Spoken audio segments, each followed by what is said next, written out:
राज्यसभा में बीजेपी अध्यक्ष और राज्यसभा में सदन के नेता जेपी नड्डा ने संविधान पर चर्चा की शुरुआत की। कहा, बहस हमेशा से भारतीय संस्कृति का हिस्सा। जेपी नड्डा ने कहा, चर्चा से संविधान को मजबूती मिलती है। भारत प्रजातंत्र की जननी है और दुनिया का सबसे बड़ा लोकतंत्र भी यही है। One nation one election bill को गिरिराज सिंह ने देश के विकास में मददगार बताते हुए कहा, इस बिल का सभी सांसदों को समर्थन करना चाहिए। वन नेशन वन इलेक्शन पर शिवपाल यादव ने कहा, समाजवादी पार्टी इसके विरोध में है। ये देश में तानाशाही ला रहे हैं और लोकतंत्र को खत्म कर रहे हैं। वन नेशन वन इलेक्शन पर रामगोपाल यादव ने कहा, हमारी पार्टी उसका विरोध करेगी क्योंकि वो संविधान की तमाम धाराओं के खिलाफ है। उद्धव ठाकरे की पार्टी भी one nation one election bill के विरोध में। सांसद प्रियंका चतुर्वेदी ने इसे संविधान पर हमला बताया। वन नेशन वन इलेक्शन पर एनसीपी एससीपी सांसद सुप्रिया सुले ने बयान देते हुए कहा, इस पर और चर्चा होने की जरूरत है। हमारी पार्टी की मांग जेपीसी की होगी। केंद्रीय संसदीय कार्य मंत्री किरण रिजिजू का बयान, वन नेशन वन इलेक्शन देश चाहता है, कांग्रेस बिना बात का मुद्दा बना रही है। संसद भवन परिसर में विपक्षी सांसदों का प्रदर्शन। विरोध प्रदर्शन में प्रियंका गांधी भी शामिल। बांग्लादेश में हिंदुओं की सुरक्षा का मुद्दा उठाया। फडणवीस सरकार में मंत्री नहीं बनाए जाने से छगन भुजबल नाराज। विधानसभा का शीतकालीन सत्र बीच में ही छोड़कर नासिक लौटे। के कविता सहित बीआरएस के सभी एमएलसी काले कपड़े पहनकर तेलंगाना विधान परिषद पहुंचे। लागचेरला के किसानों की गिरफ्तारी का विरोध। 2 दिन पहले हाथरस गए राहुल गांधी ने ट्वीट किया, लिखा, हाथरस रेप पीड़िता के परिवार के हताशा से भरे एक एक शब्द को ध्यान से सुनिए और महसूस कीजिए, ये आज भी दहशत में है। संभल के शिव मंदिर के पास अतिक्रमण हटाने का काम जारी। मंदिर के परिक्रमा पथ पर बने अवैध निर्माण पर एक्शन। शिव मंदिर से सटे घर का अवैध छज्जा तोड़ा जा रहा है। मकान मालिक खुद अवैध छज्जे पर चला रहे हैं हथौड़ा। शिव मंदिर के परिक्रमा पथ पर किया था अवैध निर्माण। यूपी के संभल में दशकों बाद फिर से खुले संभल मंदिर पहुंचे श्रद्धालु। भक्तों ने सुबह की आरती की।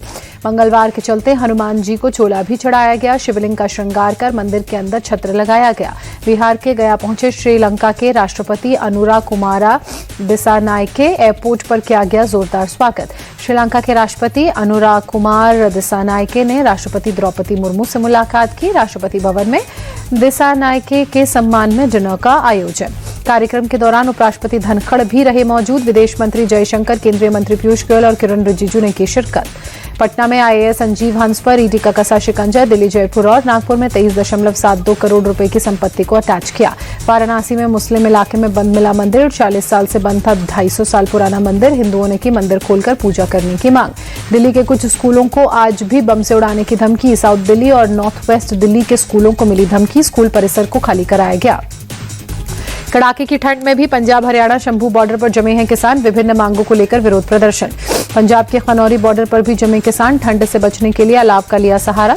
दिल्ली के बवाना औद्योगिक क्षेत्र में आज सुबह एक फैक्ट्री में भीषण आग। दमकल की 15 गाड़ियों ने आग पर पाया काबू। दिल्ली के जामिया में बीती रात सीएए के खिलाफ आंदोलन को लेकर नारेबाजी। 16 दिसंबर को मौके पर नारेबाजी। 16 दिसंबर को ही जामिया के छात्रों ने लाइब्रेरी में लाठीचार्ज का आरोप लगाया था। जेल में बंद सीएए आंदोलन से जुड़े लोगों के पक्ष में नारे लगाए। जयपुर के प्रतापगढ़ में एंटी गैंगस्टर टास्क फोर्स को बड़ी सफलता। करीब 40 करोड़ रुपए कीमत की ड्रग्स पकड़ी। करीब 12 किलो एमडी और दूसरे ड्रग्स बरामद। प्रतापगढ़ के फार्म हाउस में एमडी ड्रग्स बनाने की फैक्ट्री पकड़ी गई। भारी मात्रा में ड्रग बनाने के उपकरण और एमडी युक्त केमिकल जब्त। एक पिस्टल भी बरामद। जमानत मिलने के बाद राज कुंद्रा का बयान, मैं किसी भी पोर्नोग्राफी किसी प्रोडक्शन का हिस्सा नहीं हूं। जमानत इसलिए हुई क्योंकि इसके लिए कोई तथ्य या सबूत नहीं थे। दिल्ली एनसीआर में एक बार फिर बेहद खराब श्रेणी में एक्यूआई। एयर क्वालिटी पैनल ने लागू की ग्रैप 4 की पाबंदियां। दिल्ली में आज सुबह सुबह 5 डिग्री तापमान दर्ज। घने कोहरे और कड़कड़ाती ठंड में लोग सैर करते हुए नजर आए। परेड करते हुए जवान दिखे। यूपी के कानपुर में गिरते तापमान के साथ कई इलाकों में धुंध की चादर छाई। ठंड से बचने के लिए लोगों ने लिया अलाव का सहारा। हापुड़ में तापमान गिरने से शीतलहर का कहर। शहर के कई इलाकों में धुंध छाई। कर्नाटक के कलबुर्गी में भी जबरदस्त ठंड से बचने के लिए लोगों ने लिया अलाव का सहारा। मुंबई शहर के कई हिस्सों में धुंध की परत। बैंड्रा रेक्लेमेशन इलाके में विजिबिलिटी का पर असर। जम्मू कश्मीर में फ्रीजिंग पॉइंट से नीचे पहुंचा तापमान। श्रीनगर में कई जगहों पर बर्फ जमी हुई नजर आई।